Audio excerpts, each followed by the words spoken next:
Ладненько, продолжим наше похождение. И первым квестом я бы хотел бы наведаться в пивоварню. А по словам Дэна, она... ну вот она. Пьяная берлога.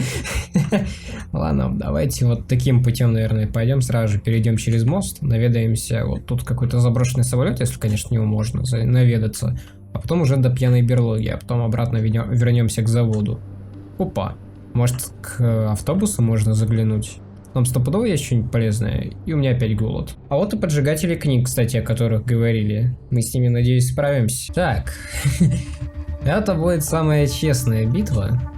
Но их всего вроде двое. Плохо. Нормально. Хорошо. Ага. Только на один заряд хватает как-то. Ебать! Чё так больно? Так, ну первый есть, отходим. Опа. Сейчас я его помогу домочить. Их 4! 5! Жопа мне.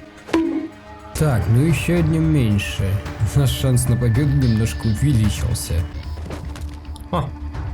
Повалил. Нормально. Живем. Не живем. Что-то их слишком много, по-моему. Сколько их? Что за тараканье племя? Больно. Все. На. Все. Вот и фидель закончился. Еще фигня какая-то. Все. Ну вот мы и здесь. Чего полезного пока не вижу. А вот и польза какая-то. Галетик. От автобуса как-то, по-моему, немножко искрит. Это явно не к добру. Ну да ладно. Нам-то какое дело? Нам нужны пожитки хоть какие-нибудь. Чтобы мы могли что-нибудь сделать врагам нашим. Но пока толку от этого маловато. Либо пусто, либо херня какая-то. Денежка, бутылочка и ложечка. Ну и херня, все это. Так, ну могилки есть, только их копать смысла, думаю, нет. Навряд ли в пустошах кто-то бы клал бы к могилкам что-то полезное. В реальной жизни-то это делают достаточно редко. А тут и подавно. Ладно, погнали. От Седова. Понемножку, по чуть-чуть как-нибудь дойдем. Галетик, кстати, сожрать, чтобы это голод восстановить. Нормально.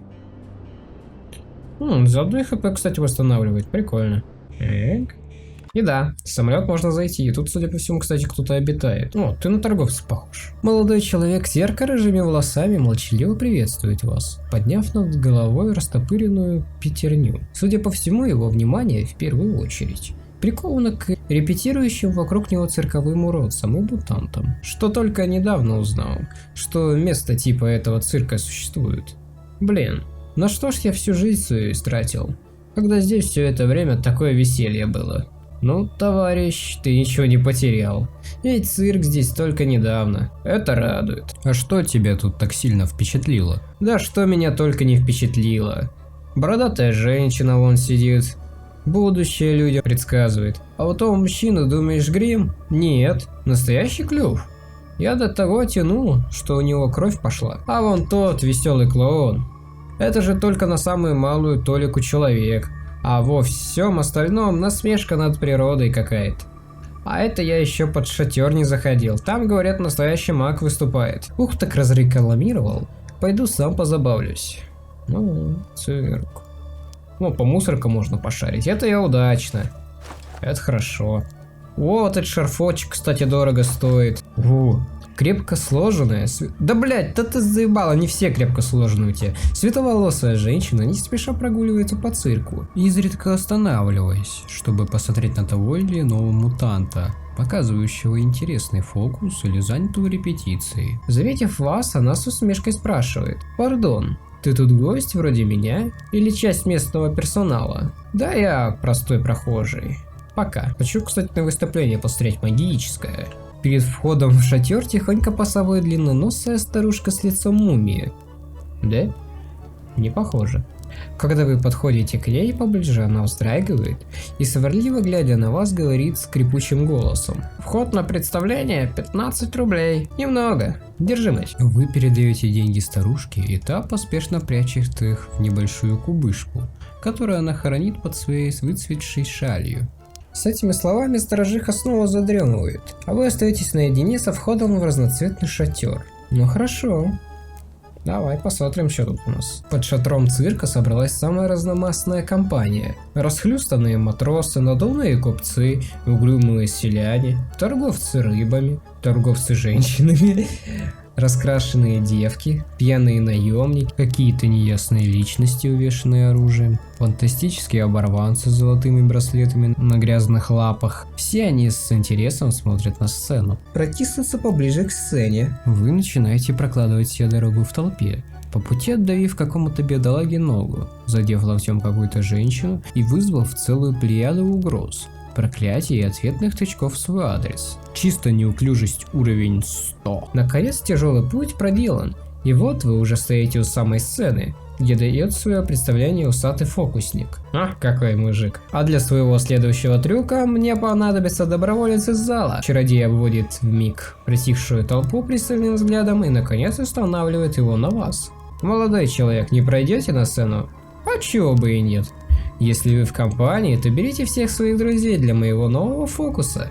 Чем больше людей, тем лучше. Да ладно, я и постоять могу. Эй, толкаться-то не нужно. Хорошо, выхожу уже. Зрители, которые стоят еще ближе к сцене, дают вам дорогу. Вы чувствуете на себе множество напряженных, веселых, насмешливых и безразличных взглядов. А когда ваши ноги ступят на присыпанную опилками арену, внимание зала будет приковано исключительно к вашей персоне. Ну, внимание я люблю. Ну, была не была, выйти на арену. Дамы и господа, дети и взрослые, сейчас я, великий Уфицию, продемонстрирую вам чудо. Ваша роль неимоверно проста. Я начну говорить заклинание, а вы должны будете его продолжить. Итак, начнем. Кави иникум. Абве филикум. Сим салабим. Бим-бим? Фокусник с улыбкой поворачивается к вам. Он явно ждет какой-нибудь рифмы. Абаим. Ну ёпт. Фига себе. Кошелек украли. Ну это да. После произошедшего светопредставления вы стоите несколько ошарашенный. Великий Уфицио с довольным видом воздевает руки к собравшимся, но те явно не впечатлены. Из зала долетают лишь жидкие аплодисменты и одинокий крик. Скучно. Либо зрители уже видели такой фокус, либо потеряли возможность удивляться. Фокусник нервно оттягивает пальцем воротник и сконфуженно смотрит на вас. Тяжелая публика, ей-богу.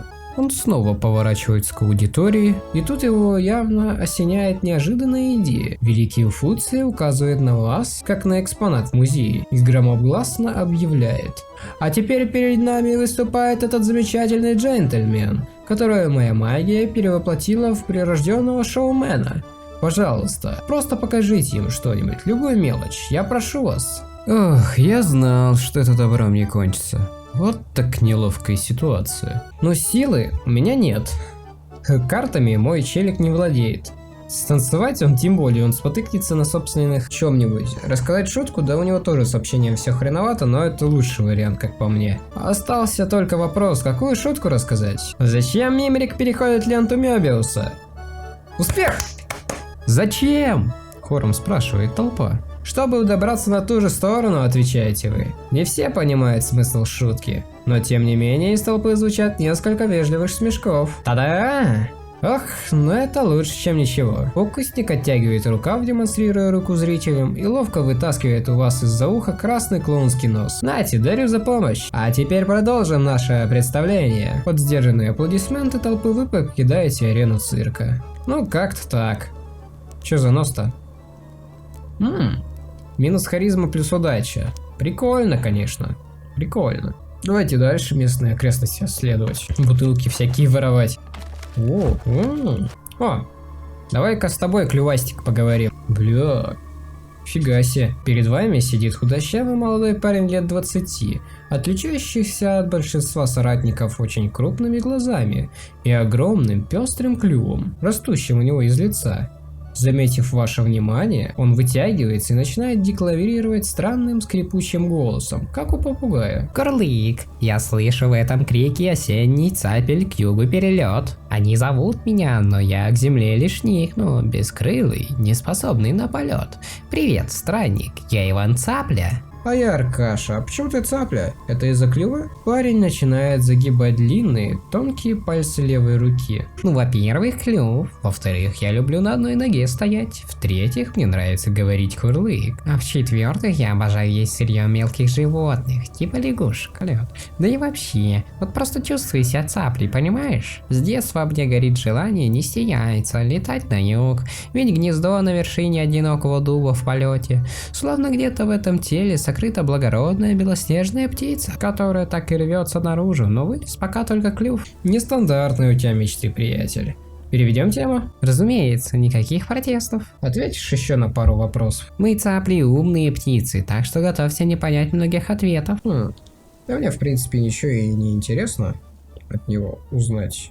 Так что я, пожалуй, пойду. Мне бы еще квесты взять. Допустим, ты что скажешь? Вы видите небольшую, довольно худую, низкорослую девушку. Ее внешность можно было бы охарактеризовать как полностью серую и ничем не выделяющуюся, если бы не ее чрезвычайно широкие фертильные бедра, которые в некоторых ракурсах выглядят непропорционально развитыми в сравнении с остальным телом. Девушка застенчиво смотрит на вас своими огромными глазами и, запинаясь, произносит: «Ищешь дива в жизни ты? Дальше можешь не идти. Имя Яна Яйцеклад, я невзрачна, это факт. Но на деле сущий клад. Каждый рублик дать не рад, чтоб увидеть волшебный зад». Бля. Ну и фигня. Привет. Можно задать тебе пару вопросов? О, харизма сработала. Я цирковой уродец, я на яйцеклад. Не против немножко поболтать? Ну, мне в принципе ничего интересного, я, пожалуй, пойду. Ты вот, допустим, что скажешь? Строго выглядящая женщина с длинными светлыми волосами, стянутыми в аккуратный хвост, кричит на печально зависшую в воздухе гигантскую осу. Та покорно вторит каждому ее движению. Нет, милочка, ты полетишь в свой горящий обруч. Полетишь, даже если мне придется тебя неделю на воде и макаронах держать. Так где мой кнут? Оса злобно жужжит и крутит глупо и круглой головой, но ржавые прутья клетки не дают ей улететь. В ходе своей жизни вы сталкиваетесь со случаем приручения новой, послевоенной мегафауны, предприимчивыми дельцами пустошей, но прирученную осу вы еще не встречали. Дрессировщица наконец замечает ваше присутствие и резко поворачивается. Что надо? Выступления сегодня не будет, такова уж цирковая жизнь. Стоит одной актрисе в труппе заболеть чрезвычайным страхом перед огнем, так все шоу мадам Пресковьи Пироговой идет к коту под хвост. Как можно добиться такой покорности от Сколи? Женщина хмыкает и пожимает плечами. Может быть, они видят во мне родственную душу. С этими словами Прасковья Пирогова закатывает рукав, после чего наклоняется и закатывает штанину. Руки выше локтя и ноги выше колена. У женщины покрыта толстой коркой из окрашенного желтым и черными полосками хитина. А еще я раз в месяц какой-то феромон странный вырабатываю, на который они со всей округи слетаются, если забуду, и легко оденусь.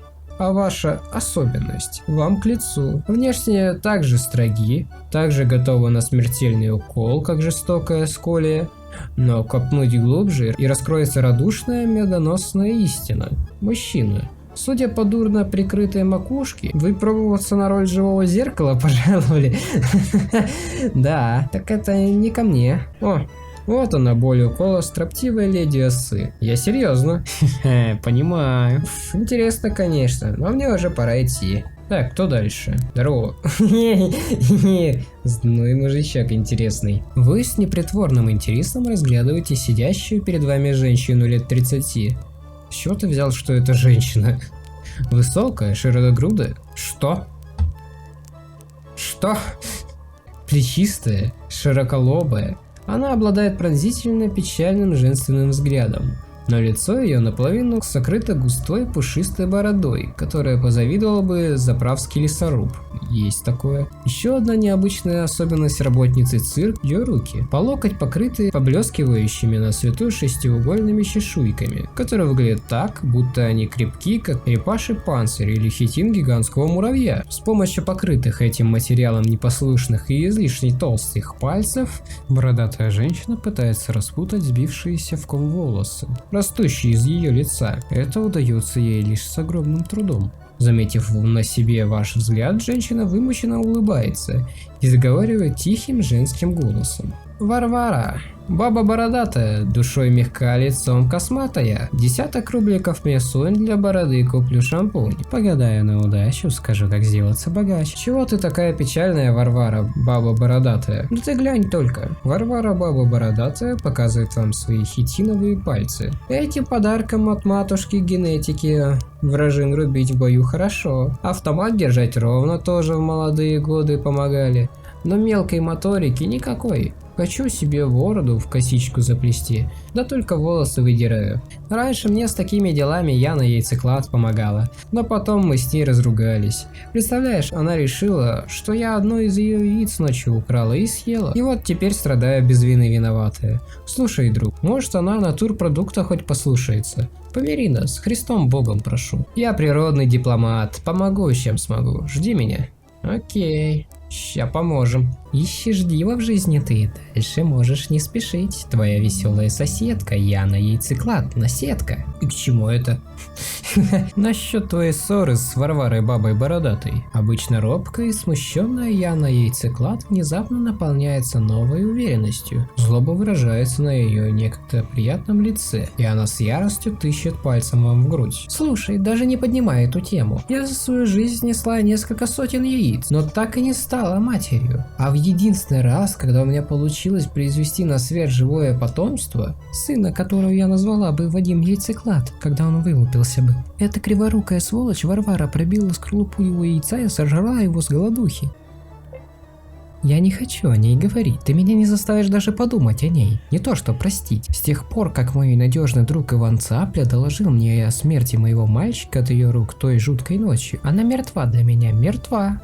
Почему ты даже захотел поднять эту болезненную тему? Эх, правда, видимо, что только Иван Цапля любит и понимает меня в этом жестоком мире. Вот оно как. Ну пойду тогда проведу этого Ивана Цаплю. Бывай. Сейчас, я тебе ебало-то начищу, цапелька моя. Я расследую ссору Варвары и Яны Яйцеклад. Поможешь? Парень отмахивается от ваших слов. Даже не начинай, эта жирная бородатая корова лишила мою лучшую подругу ребенка. Не секрет, что дорогая мне, пусть и глубоко не оригинальная Яна Яйцеклад, постоянно несет яйца, но то было живое, в нем жил маленький эмбрион, готовый вырастить в верного сына. Ах, что бы я отдал за такое счастье? Внимание, вы отмечаете зависть в голосе мужчины. Логично. Я использую свой навык харизмы, войти в доверие, так сказать. Яна Яйцеклад не оригинальна. Я думаю, мне одному так показалось. Успех! Ей! Я люблю Яну Яйцеклад, но она глубоко не оригинальна и весьма неженственна. И из нас двоих я более совершенный птица-человек. У меня есть клюв, способность подолгу выстаивать на одной ноге и тяга к болотам. Она же во многом не дорожит тем умением, которым ее наградила природа. Я использую интеллект. Мутации Яны Яйцеклад встала тебе поперек трахеи, и ты пошел путем шекспирского Арона. Иван Цапля смотрит на вас одновременно с ужасом и с глубоким уважением. Я не ребенок, чтоб с мольбой презренно и покаяться с содеянным мной зле. Из трагедии Тит Андроник такому интеллектуалу не грех издаться со своим грехом. Хорошо, ладно, так и быть, я признаюсь. Возможность была слишком хороша, чтобы ее упустить. Поначалу я просто хотел подержать яйцо в руках, ощутить наконец, каково это быть мамой цаплей, которой я никогда не стану по воле жестокой природы. Но ночь была так темна, и Чигирь-звезда, сиявшая в центре мрачного неба, так дурманила разум, я оступился. Я уронил драгоценный плод Яны Яйцеклад, и жизнь, существовавшая в нем, угасла. Я хотел убежать, убить себя, умереть. Но потом я осознал, что нужно делать. Я избавился от крошечного трупа единственным известным мне способом. Съел его, а осколки подсыпал в бороду храпящей на тюфяке Варвары. И на утро получил верную подругу, которую больше не с кем было делить. Я виноват, но еще больше виновато мое одиночество в этом чудовищном мире. Иван Цапля начинает горько рыдать. Вы чувствуете, что продолжать разговор бессмысленно? Убил 2 птиц одним камнем? Что ж, я услышал достаточно. Прощай. Эх ты, цапелька, цапелька. Я по поводу вашего разлада с Варварой. Что еще такое? Послушай, Иван Цапля признал, что это он съел твое яйцо. Яна Яйцеклад отшатывается от вас и зажимает рот руками. Лишь бы не закричать во весь голос. Ее тело начинает бить мелкой дрожью. Она бросает безумный, полный горя и обиды взгляд в сторону Ивана Цапли, который даже не смотрит на нее. опустив носатую голову так низко, что кончик его клюва ковыряет дорожную пыль. Я ведь даже спросила его той ночью, почему у него клюв весь красный. «Свекла в томатном соке», — ответил он мне. «Старый бабушкин рецепт. Стоило понять, что он подло лжет. Какая бабушка стерпела бы такого внука? Это была кровь моего мальчика, маленького новорожденного Вадима Яйцеклада». Господи, сколько раз я кляла мою милую, верную Варварушку, бабу бородатую. Сколько раз черную свечу из цыганского жира вниз фитилем ставила, чтобы ее черти в аду утащили. А убийца настоящий рядом со мной все это время был. Лебезил по духу, в дружбе клялся. Ох, господи, спасибо, что хоть сейчас я прозрела. Варварушка, прости дуру, прости идиот. Яна Яйцеклад падает на колени и закрывает лицо руками. Лучше временно оставить ее наедине с собой. Я лучше пойду. Яна Яйцеклад, держись. Не переживай так сильно. Насчет вашей ссоры с Яной Яйцекладом. Ой, ну не томи. Варвара начинает дергать свою бороду в нетерпении. Мне удалось разузнать, что яйцо Яны разбил Иван Цапля. Он хотел почувствовать себя матерью. Запоздалое сознание появляется на лице бородатой женщины. А когда расколотил яичко, решил из себя вину снять и мне насолить за старую ссору. Все сходится. Ах, вот только погоди. Когда Яна об этом услышит, такое сотворится. Ну, дружище, ну ты выручил меня. Бородатая женщина обхватывает вас мускулистыми ручищами и сдавливает со всех сил. Вы слышите хруст своих костей. Фига себе.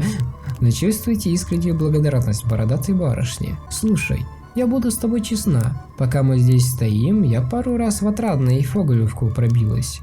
Предлагала людям меня помидорами гнилыми покидать за звонкий рублик. Все, что заработало, твое теперь. И не смей отказываться, держи. Женщина опустошает в ваши руки небольшую сумочку с деньгами. Был рад разрешить эту тайну цирка уродцев и мутантов. Прощай, Варвара.